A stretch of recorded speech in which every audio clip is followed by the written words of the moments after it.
This is Toledo Symphony Lab, a behind-the-scenes look at the world of classical music from WGTE Public Media and your Toledo Symphony. I'm Brad Cresswell. Joining me today are the Toledo Symphony's president and CEO, Zach Vassar, our music director joining us by phone, Alain Trudel, and also the TSO's marketing director, Felicia Canny. Well, we have a big show today, a lot to talk about because...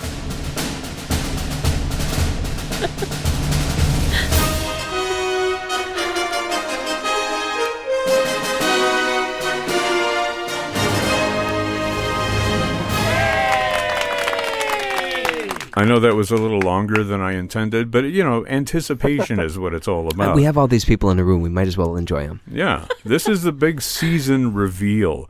You guys are going to announce what is in store for Toledo Symphony offices, Toledo Symphony audiences. I imagine it's in the office, too, as well, over the next season. So... if you remember how we did this last year, we sort of split things up and we ran the Wheel of Fortune, and everybody picked something out of a hat, and they got different, right? Well, we're not going to do that this year. We're just going to go straight. We're going to go straight to the crux. I feel taken for granted. Well, I mean, here, okay, just to make you feel better. Just to make you feel a little better. All right, let's see what's up. I'm still in Carmina Burana mode. So. Up first, I mean, this entire year, of course, very, very important because it will see the 250th anniversary of the birth of one of the greats, Ludwig van Beethoven. Oh, I thought this was part of the quiz. It sounds very quiz-like. I don't have we have a quiz. A shot today. Merwin's not there. That's I know. right. Exactly. Well, we have a shot. We can win. This is the day that I actually don't have a quiz, so don't be too disappointed. Because we have a lot to talk Create about. the answers. Now, you're doing not one, not two, not three symphonies of Beethoven. You're doing all 9 symphonies of Beethoven. This is something called the Beethoven 250 Festival. Alain, do you want to take the lead on this and just tell us what's going on? Yes, absolutely. Thank you, Brad. We wanted to create experiences that are unique with the symphony, and just to play. We could also play all Beethoven symphonies during the season, which is also great. But we wanted to create an experience where you're immersed in his music over a weekend. So people will come in on Friday night, and we'll have the Eroica symphony, so heroic music paired with the very first symphony that he wrote.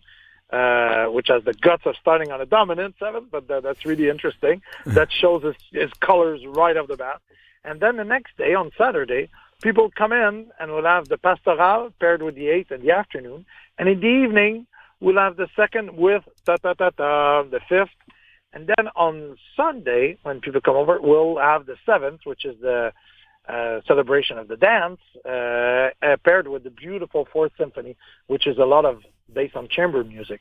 And this is, I think, a great way for people who don't know the music of Beethoven or symphonies, in any case, all that well, to come and have at least one symphony they know very well in each of the program, because, the Pastoral, the 5th, the 7th, and the 3rd, Eroica, they're symphonies that are quite well known. Even if you don't remember the number or the title, we will start and you go, oh yeah, I know this piece. So that's, and it paired that with maybe one that they might not know as well in the first half, and that's something that's going to be interesting. And also it's a way for people to be so immersed in it, by the end of the week, they know more what's in the soul of this great creator, great composer, and we want to build something all around during that week celebrating Beethoven. Well, I love that you're pairing some of the lesser known symphonies with the really well known ones, because there are things to be discovered for the listener in the canon of Beethoven. I remember hearing on the radio a symphony and thinking, wow, that's really fantastic, and sounding a little bit forward-looking for what was obviously a romantic-type composer. It turned out to be Symphony No. 4, Beethoven, but I didn't recognize it straight away. I think that sense of discovery is something that seems to be very much a part of what you're doing here with Beethoven. Oh yeah, well, and like all our programs, we want to have something that you know very well, that you feel comfortable with, but also something that you might not know, that sometimes is creation, a new piece, or sometimes is part of the standard repertoire, but that we know a little bit less. And Beethoven gives us the opportunity while we're doing the integrality of his music, his symphony works, to give us a little bit of both in this. Now, Elaine, you've conducted all of the symphonies of Beethoven in the past, right? Yes, many times. Okay.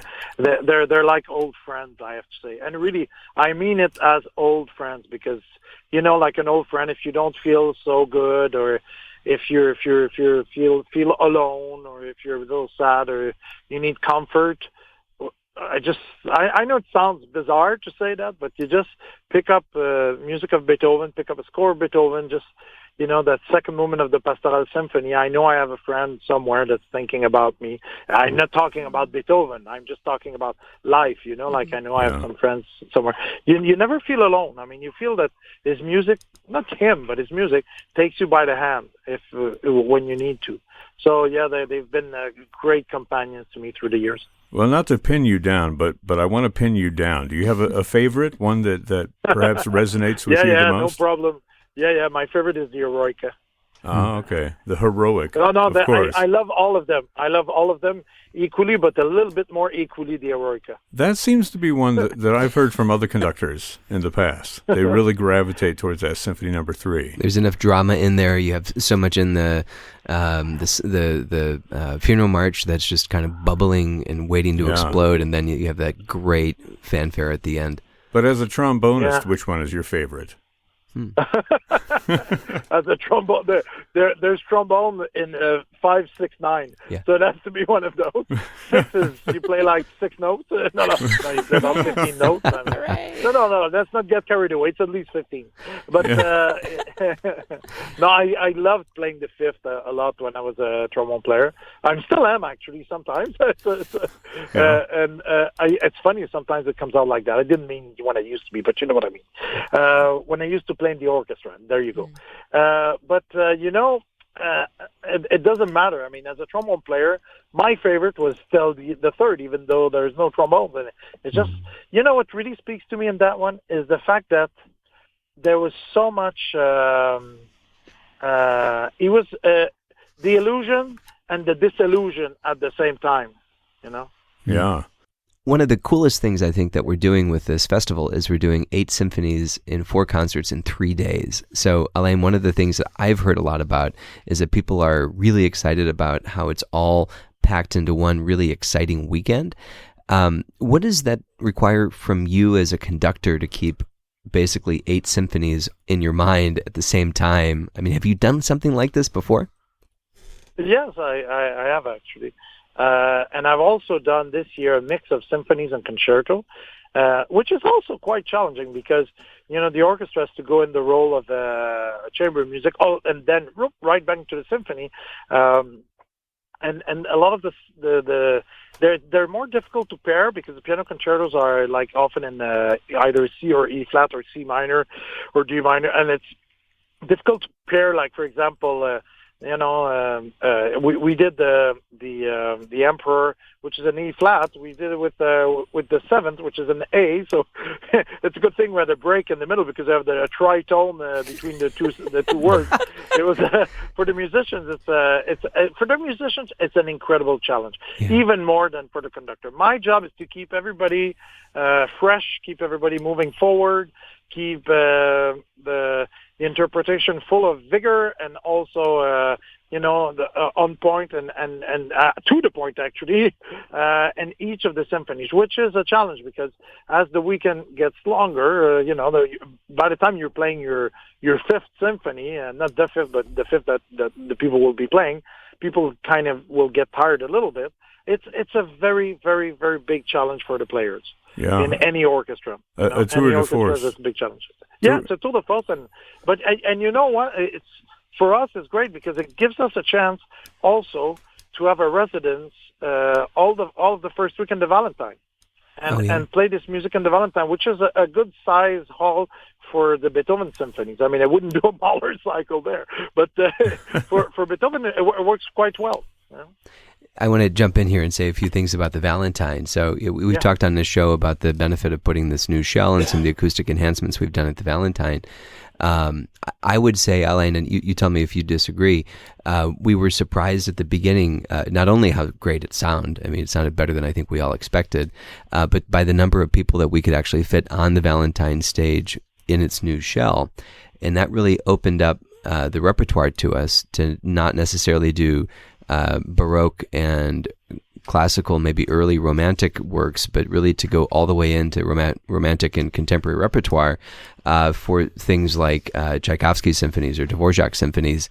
Even Brahms symphonies would fit there, which is kind of material that we would otherwise have kept for the peristyle.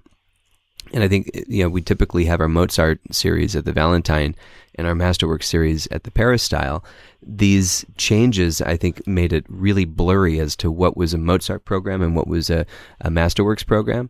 So we made the decision to really get rid of the distinction and call them all Masterworks. They're all classical, wonderful hallmarks of the repertoire, and we can play them in either place now. So I think what our audience members and our subscribers will notice is that we've greatly expanded what we call the Masterworks series.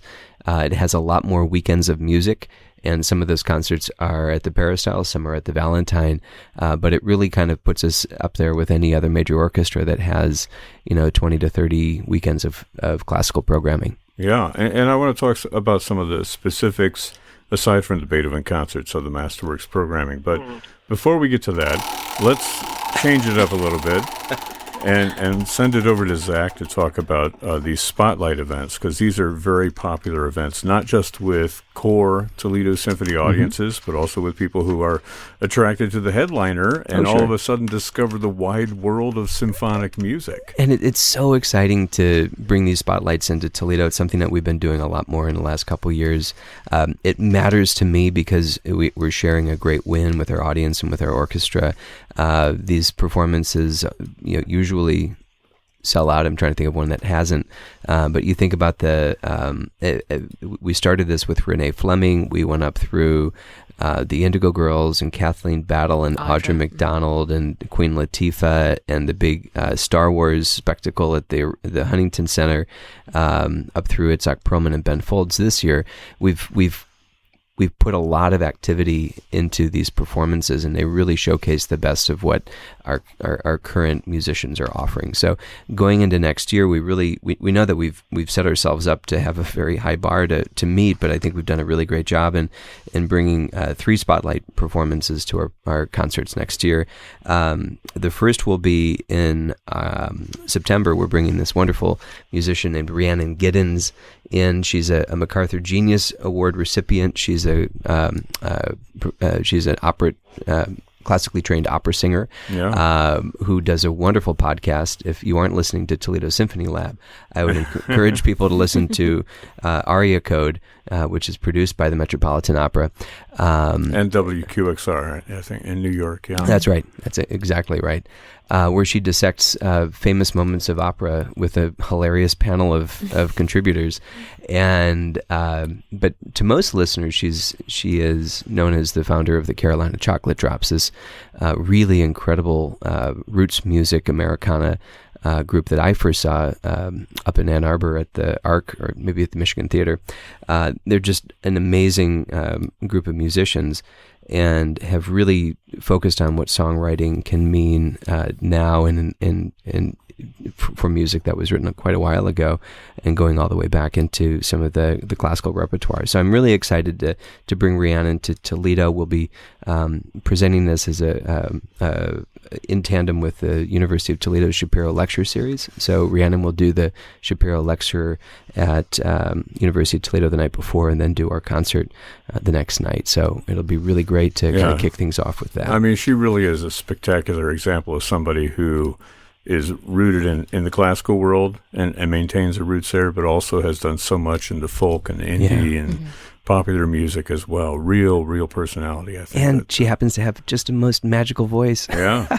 And just another chapter. She had a work or a song called "At the Purchaser's Option," which became kind of the focal point of our our North Star Festival a couple years ago. So so much depth there. So that's in September.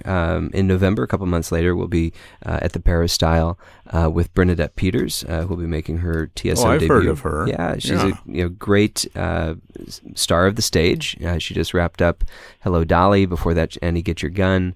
Been in a bunch of movies. She's in Mozart in the Jungle. She's been in Mozart in the Jungle. She was in my favorite movie of all time, though, which is The Jerk with Steve Martin. I was just going to say that was a turning point in pop culture right there. It's one of the movies that no matter if I'm having a good day or a bad day, I'll put that on and just completely lose my mind. But read your letters in the bathtub, right? And pick out a thermos. Yeah.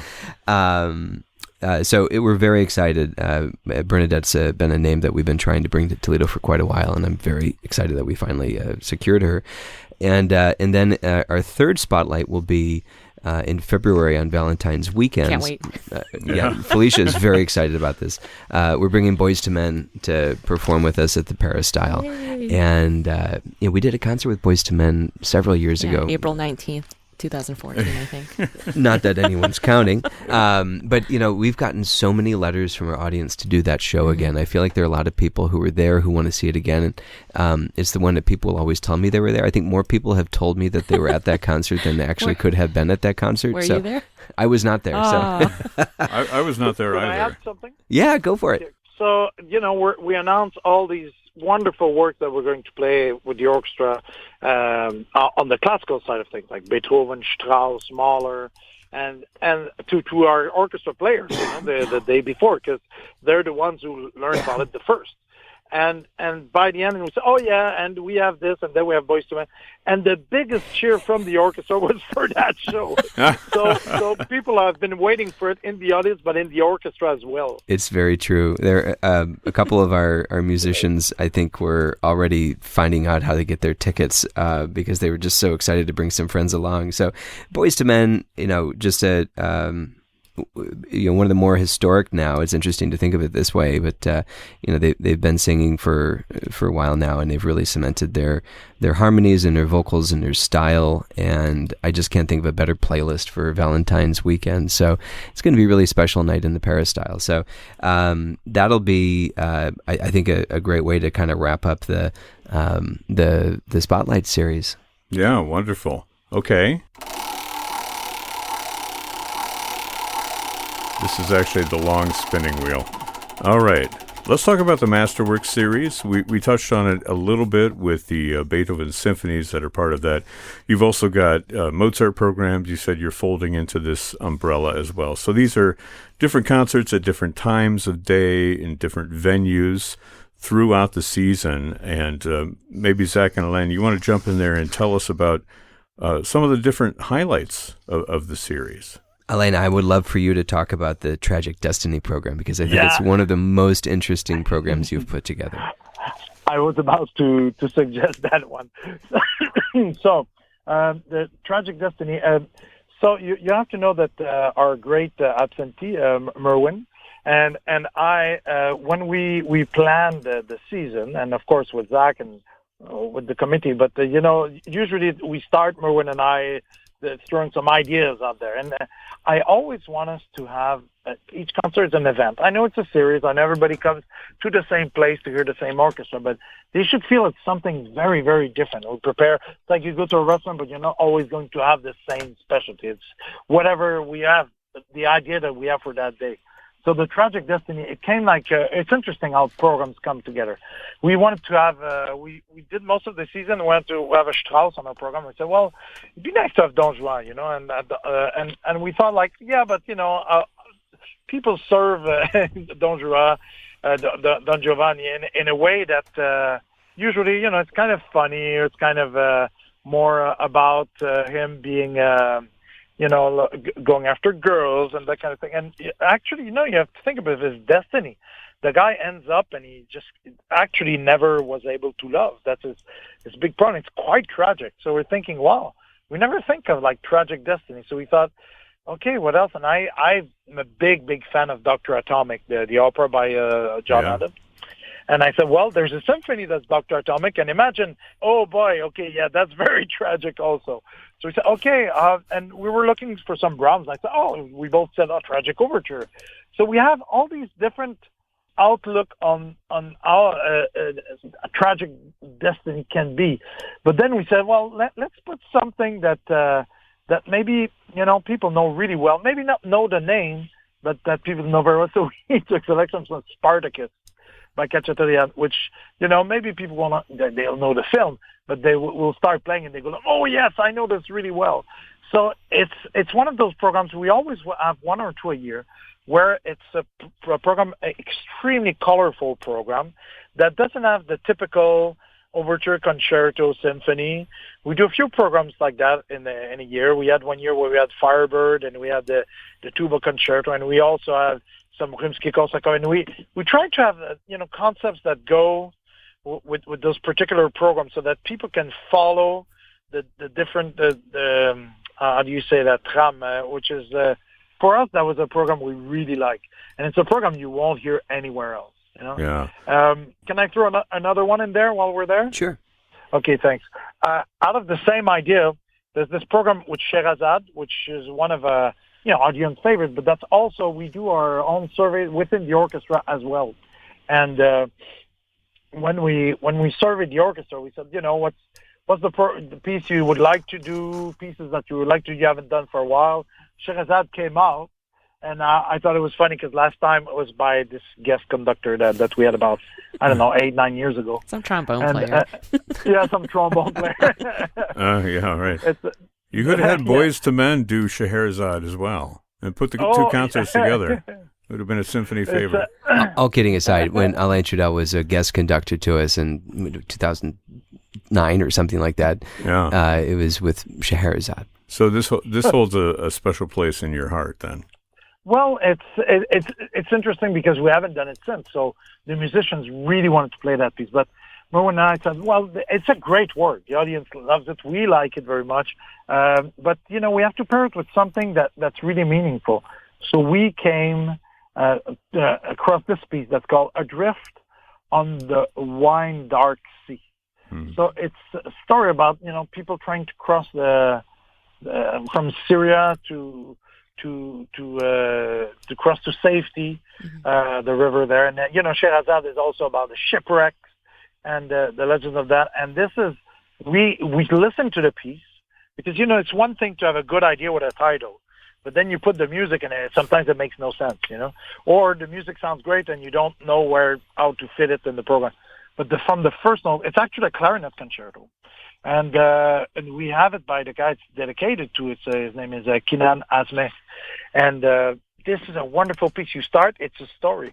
So it's based on Ulysse, what's it called? The Odyssey. In English? Yeah, the Odyssey, which is the same as in French, so that's good. Let's see. Homer's Odyssey. And Homer's Odyssey. And it's a mix of that, mix also of the private story of this woman who crossed the water there with two of her children, arriving on the other side, and also going with this incredibly courageous woman in Scheherazade who tries to save her life by telling stories for 1,001 Nights. So this is a very special program. It's going to be a really interesting evening also. Yeah, it sounds so layered in many ways. Just a wonderful connection. Rustam's clarinet concerto it has a harmonic language that's just intoxicating. So I'm really excited for that. Yeah. And then to go into Scheherazade after that, intoxicating, but from a Rimsky-Korsakov perspective. Well, we have a little bit more time left. Let's pick a few more of these Masterworks concerts, and then we're going to have to take it over to the podcast version for anything else we want to talk about. Zach, you want to pick it up with something else here from the Masterworks? I'm honestly struggling right now because if I have to pick just a couple, we'll obviously be finishing off the Beethoven cycle. We'll be doing that in February 2021, which seems like a long way away, but that'll be the 9th Symphony. So we'll be doing all 9 symphonies in the same season, 8 at the very beginning and then the 9th in February, just to warm up the winter, of course. But everybody knows the Ode to Joy, so I'm very excited to share that with the audience. It's been a fair while since we've done that. Alain will be kind of finishing his Tchaikovsky last three symphonies series, because he was able to do the fourth when he was guest conductor again.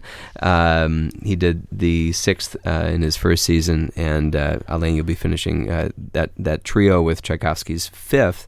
And a great performance, which will also feature Tchaikovsky's 1812 Overture with our youth orchestra. And I think they'll all be playing cannons, if I'm not mistaken.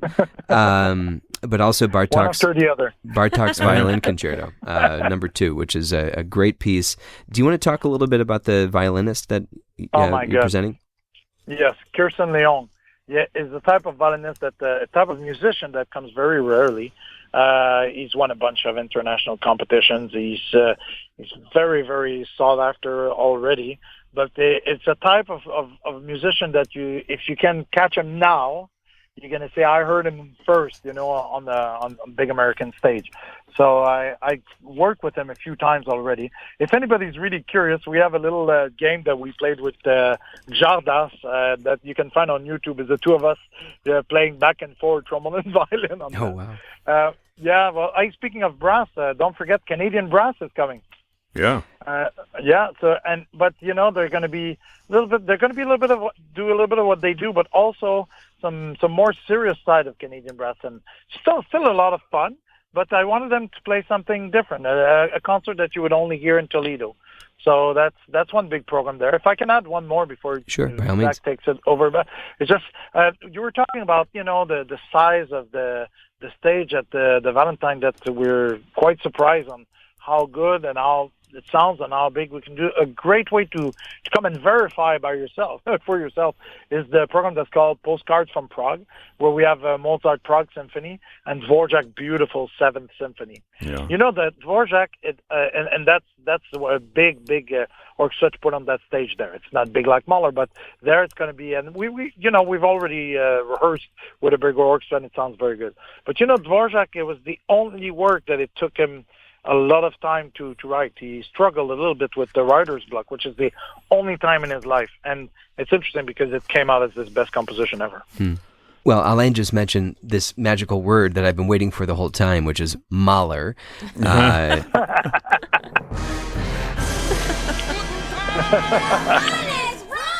Wait, he just wanted to use that. That's not Mahler, just to be clear. Yeah, that's Raisin Brahms, not Raisin Mahler. I lifted it from that wonderful YouTube commercial. So Mahler didn't want to write a Ninth Symphony because everybody dies when they write a Ninth Symphony. So what would have been his Ninth Symphony, he called Das Lied von der Erde, the Song of the Earth. Yeah. And after that, he did write his Ninth Symphony. Then he did die. So he was onto something. But Das Lied is this wonderful song cycle. Oh my gosh, it's based on these beautiful Asian poems. We have this gorgeous mezzo coming to sing it. Who we saw in the Mahler 2 a couple of years ago, Susan Platz. It is just a beautifully rewarding work, and I'm very excited because I don't think the symphony has performed it since the 70s. I used to sing it back in the day. I did quite a few concerts of that. Yeah. That's a big one. Many years ago.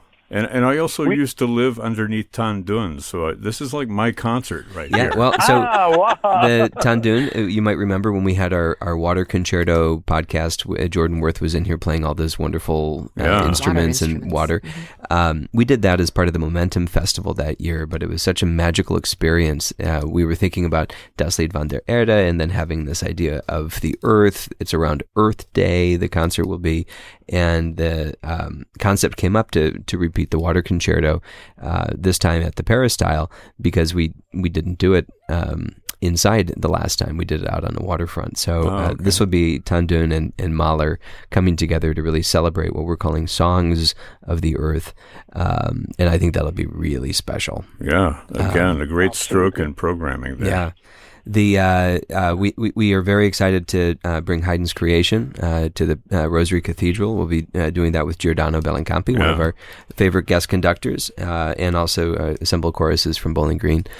So that'll be a real hallmark for, I think, our choral activities, our collaboration with Bowling Green, and adding a spectacular performance at Rosary. Haydn's Creation, I mean, that is one of those oratorios that is so, I think, undervalued or maybe underappreciated by. It's just not done all that often, and probably the reason for that is it's really requires a lot in the way of your vocal soloists, in the way of the chorus as well. So this is, in a completely different lane, but on the same level as like a Carmina Burana, type presentation. So I just laugh that we're doing Messiah, which is. We're doing that at Christmas time. We're doing the Creation at Easter time. So, That's all right. So that'll be at Rosary Cathedral. I want to just mention one more and then toss it back over to you, Alain. We've done a couple wonderful performances with Stuart Goodyear, the pianist. He was here last to do Beethoven's Emperor, I think in 2017. This will mark Stuart's return. He's performing his own composition, which is called Callaloo. He is a Trinidadian, of Trinidadian descent, and this is a remarkable piece that he's written to really celebrate that heritage and that history, and we'll be pairing it with Duke Ellington, the Black, Brown, and Beige suite, which is, I'm a huge Duke Ellington fan. Yeah. I am so excited to see that come to the stage, but also Dawson's Negro Folk Symphony, which is just a truly remarkable piece of the repertoire, and I think it has really fallen into the repertoire now. Yeah, again, great programming and very imaginative the way that it all comes together. I want to also point out that besides Stuart Goodyear, you've got some other pretty formidable pianists coming in for the season, and one of them performing one of my favorite composers, André Mathieu. I know we've talked a little bit about this before, Alain, but you're bringing the Piano Concerto No. 4 of Mathieu to the stage. As I told you last year, Yeah. we have to play this concerto in Toledo. We have to introduce our audience to the wonderful music of Mathieu and the wonderful orchestration of Gilles Bellemare. And this is what's interesting about the connection in this program. As you notice, we need connection on everything in our program. So that's very important because as you're sitting there, all those connections are made sometimes, without thinking. It's subconscious. But if they are there, then the program is so much better. And there's a real story to it. And as an audience, when I go to a concert or to a theater, so I need to feel that connection between the different works or the different parts of works. So Mathieu met with Rachmaninoff. Actually, Rachmaninoff met Mathieu after Mathieu gave a concert when he was about 11 years old. Yeah. And Rachmaninoff said, he's the only person I can see being my heir, and continuing the work that I've done, because Mathieu was just playing a concert in Carnegie Hall of his own compositions at 11. So, and it wasn't his first concert. So it's like, whoa. Yeah. And Rachmaninoff said, this is basically, in plain English, this is the guy. And then Mathieu went to study in Paris. And so there was all this connection. And Mathieu, of course, incredible pianist. He wrote these piano concertos, but the problem is that Mathieu was never quite accepted, understood when he came back to his native Montreal in Quebec, and because nobody was ready for that kind of genius. So it didn't finish very well, his life, unfortunately. But when he was a teenager, he wrote so much amazing music. And we want to make sure that we make it well known. So I've recorded this concerto with Jean-Philippe Sylvestre. It's a great pianist from Canada, and it's on the Atma label, and it has all kinds of great reviews and all that. So he's a really, really great pianist, and he's actually a perfect pianist to play this piece with us. So we thought after. As Zach mentioned, we've done a lot of the Tchaikovsky symphonies in the past, but we've also done a lot of Rachmaninoff concertos. So I thought, okay, what about this time? We have the two meet, but Rachmaninoff is not the composer of a piano concerto, but of the symphony. It's about time in the last few years we do a symphony Rachmaninoff, and his second symphony is one of the most romantic symphonies ever written, and it's really beautiful. So with the Mathieu and Rachmaninoff, it's both of them at their compositional height. And there's a great link between the two. Mathieu, of course, is a little bit more modern. He is a little bit more very romantic, like Rachmaninoff, but sometimes with a little bit of a twist of a Gershwin-esque kind of interpretation in it. So that's very interesting. But people can, prepare by listening to it. It's available. But I think it's also nice to have the surprise coming there and say, "Oh, wow, this is very interesting." Yeah, it's discovery for audiences, definitely. Exactly. Well, Alain, I know you have to leave. We're going to continue to talk a little bit about the new season on the podcast, but it's been very exciting to hear about all these new developments. We look forward to the new season. And again, thanks for spending time with us on the phone today. My pleasure, and I hope to see you at the Symphony in our beautiful new season, and with a lot of masterworks for all of our audience. Wonderful. All right, thank you. Thank you. So Alain just mentioned Gershwin, and I think that's a perfect segue into the last program in our Masterworks series, which is really a celebration of American music. But we have 2 works by Gershwin, Variations on I Got Rhythm and Rhapsody in Blue. And we'll have Michael Chertok, who's this wonderful pianist. He was with us in Greenville. Yeah, and we discovered him playing Rhapsody in Blue, and it's probably the best performance that any of the musicians in the orchestra had heard of Rhapsody in Blue. So we're really excited to bring him to the Peristyle to really finish up the season, and we'll be pairing the Gershwin in that program with Copland's beautiful Appalachian Spring. So Chertok is a great pianist. We're really thrilled to introduce him to our Toledo audiences. Absolutely. Well, there are a few other series here that we should touch on before we go today. And there's the ever-popular pop series, but some really cool stuff and concerts that are kind of, for me, it reads like just a callback to lots of different things, that resonate in my life. And I'm sure for folks of my generation and beyond. No, it's okay. Why don't you just jump in there, Felicia, and tell us about the pops? So as we were going through all of the series, I just keep thinking about how I'm constantly amazed at the versatility of our musicians. And when you're just a Masterworks subscriber or just a pop subscriber, you see kind of one track of what we can do.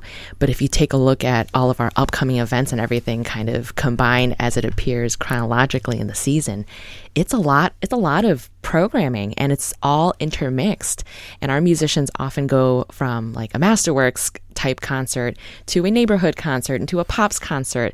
And then I just sit there on the sideline amazed that they can just do that like that, Yeah. So going into our pop series, I, with that in mind, I'm just still in awe of our musicians.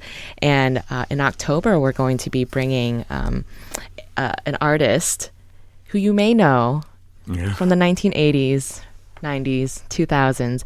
He's been on the Billboard charts for a long time. Richard Marx, songwriter, musician, record producer, and he will be with us at the Peristyle. Wow. I think a lot of people don't realize that he is a songwriter.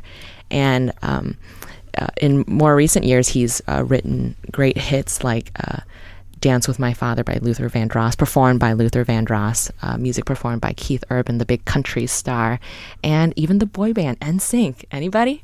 I'm personally excited about that. There you go. You get it. Here, I'll give you a party horn. Wow. Thank you. Appropriate.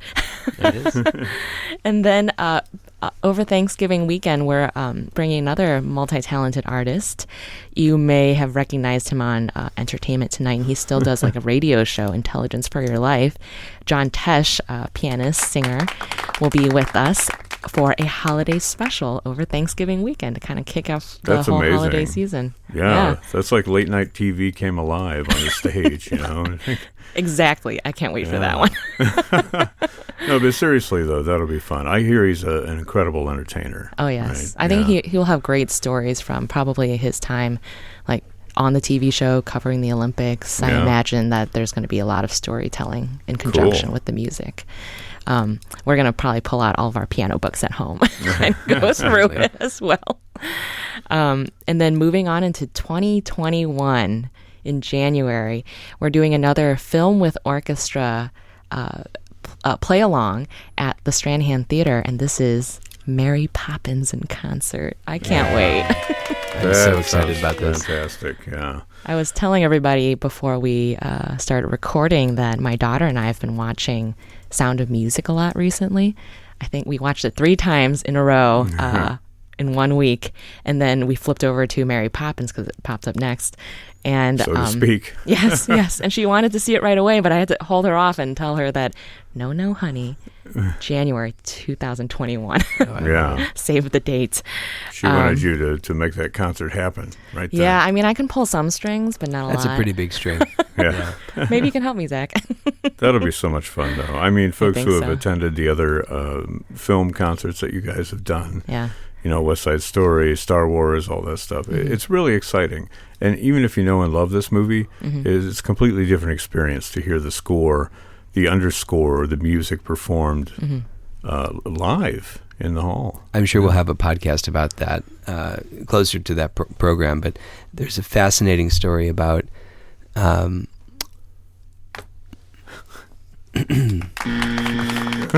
it's riveting. I'm dying here. What is it's Feed the Birds. There it is. Oh, I was just going to sing that. Okay, so we're going to go back. We'll probably talk about this in a future podcast episode, but there's a fascinating story about Feed the Birds and what it means to the overall program of Mary Poppins and how it came to be. It's really the core of Mary Poppins, so I can't wait for Feed the Birds to be at this. Can you sing a few bars for us? Feed the birds, topping. Actually, that was wait a pretty second. good. That was pretty good. That was pretty good, actually. You asked me to sing and already had your hand on the trigger. Much better than I could have done. What else we got on this series? So that one's great for the whole family. And moving a little bit further into 2021, we have it's called Revolution, a symphonic tribute to the music of the Beatles. And we have these 4 young guys that will be joining us on stage at the Peristyle, performing all of the music from the original master recording done on Abbey Road. Yes. Now, are they like faux Beatles? Are they, modeled after the Beatles themselves, or are they just presenting the music? They're presenting the music, so they don't have like the mop top wigs or anything like that. Okay, that's what I was asking. They're very authentic in terms of recreating the sound, and I think we really want to have the quality as opposed to the wigs. Yes, and there will be a screen with photographs from the Beatles. A lot of archival material up on the HD. So this is a new way to experience the Beatles. Yeah, for sure. Basically, in some ways, it kind of makes sense to me because if you've seen the movie Yesterday, that was a movie about a guy who sang the Beatles songs but didn't look like or sound like the Beatles, right? Right.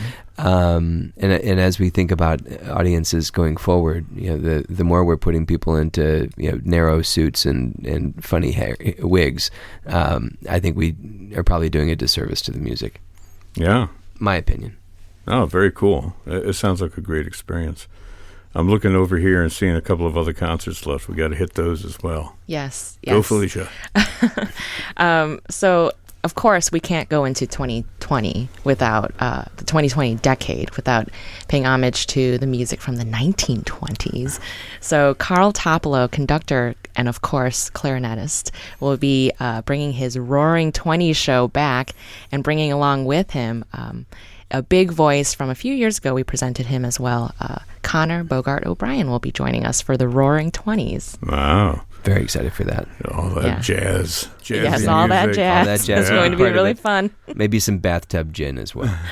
Maybe. Are we making any promise? At the Peristyle, no doubt. Yes. And then you've got one last Carpathia concert. Jenkins. She will be with us doing a tribute to the Queen of Soul, Aretha Franklin. And I am personally very excited to see her here. I've heard great things from my friends in Cleveland. She's performed at Blossom multiple times. They just keep wanting her back. And at Cincinnati for like a big New Year's Eve bash. And finally, we're going to bring her to Toledo to do Aretha Franklin. Yeah. Can we just talk briefly about how even in the Pops series, it's not so much that you're presenting, a lot of pop culture, but you're presenting it really through a classical lens, and the way that the symphony kind of, hones in on acts or productions or things that resonate with the audience, whether they know it or not. They come into the concert not quite knowing what to expect, but when they leave, it's as fulfilling an experience as going to see all those Beethoven symphonies. Yeah, perhaps. so KeyBank is our sponsor for the Pop series, and I know that they really want to think of it as a series. We talk about having this sort of like standard of trust that any of these performances can really be rewarding and incredible and make people feel things because the arts allow you to do that, but to do it in a way that Brahms and Mahler don't. So I appreciate what you're saying. I think we curate the series very carefully and intentionally so that if people do think of this as a series, there are going to be 6 performances that will all be very fulfilling in their own way. Yeah. Well, there are other things going on. There's a dance series. There's also the chamber series, of course, going on. But can I just say a couple things about the dance series? I know we're running long here, but go for it. Since we are TAPA now and we've merged with the Toledo Ballet, it's really important to us that we continue offering a dance series. This will grow people's attention of dance or for dance. So I'm very excited that we'll be kicking off the dance series with a celebration of Gershwin. So we'll be finishing the Masterworks season with Gershwin. We'll be starting the dance series with the Gershwin Review. This will be the first time in a very long time that Michael Lang and Lisa Mayer Lang will be co-choreographing a show. So it allows them to kind of flex their muscles and bring something new to our stages. So we'll be doing that at the Valentine. We'll be performing the 80th anniversary of the Nutcracker, which is the longest running in the country and now going into its octogenarian phase. I'm very excited about that. I know the feeling. But the last 2 on the dance series I'm very excited about as well. The first is going to be a collaboration with the Toledo Museum of Art, where we'll take our dancers and some of our musicians from the orchestra into individual galleries at the museum. So it becomes a multi-sensory thing where you have sound, you have movement, and then you have sight of beautiful art. And there'll be a lot of very intentional alignment of the art and the painting. So very excited to see this come together. We think of these as kind of moving soliloquies where we'll have something brought out, maybe in a poem that will be then complemented by the art, the music, and the dance. So very excited for that project. But then finishing with bringing fairy tales to life. So this will be both the end of our dance season and also on our family series. We'll be working with the wonderful writings of Hans Christian Andersen and bringing these different stories that we all know and love to the stage in new choreography and aligning new music to them, because of course Hans Christian Andersen didn't write music for his fairy tales. Yeah. But others certainly picked up the slack and took care of that. But this alignment of word, music, and dance, I think, is a really neat angle, and the last 2 programs on that series will be doing that. Totally. Well, the inventiveness knows no boundaries when it comes to programming at the Symphony. Lots of things in store, pretty much something for everyone, more than something for everyone. I just love to close and say that we've been thinking about this season. The last couple of years, we've had our theme of listen up. Mm-hmm. And we had to say listen up a few years ago because we had to really rebuild our audience. And we had to bring a lot of people to remember that we were here to engage and to listen up because we had something important to say. I really feel like as we think about our vision going forward, we need to change that because we've accomplished a lot of that already. So this year, we've abandoned our listen up tagline. And we've taken on something that's intentionally confusing, which is usually not what you do in a marketing world. So on the cover of our brochure, people will see that it says live art, which I think what we do is live art, but it also encourages people to live art. And if you think about this, we have this ability to think about the performing arts as something that is living, that happens before you, that disappears once it's occurred, but it's also something that's built and crafted and created in front of you. And we are breathing through our instruments, we are dancing on stage, and in that way, It is a living and breathing thing. So it's both alive and living, and I'm very excited to explore that with all of our audiences. This program is a production of WGTE Public Media in collaboration with our sponsor, the Toledo Symphony, with generous support from the Rita Barber Kern Foundation. You can download episodes of our program as a podcast by going to our website at wgte.org/lab, and you can subscribe to us through your podcast app of choice, including Apple and Google Podcasts. My thanks to Zach Vassar, Elaine Trudell, and Felicia Canny. I'm Brad Cresswell. You've been listening to Toledo Symphony Lab from FM 91.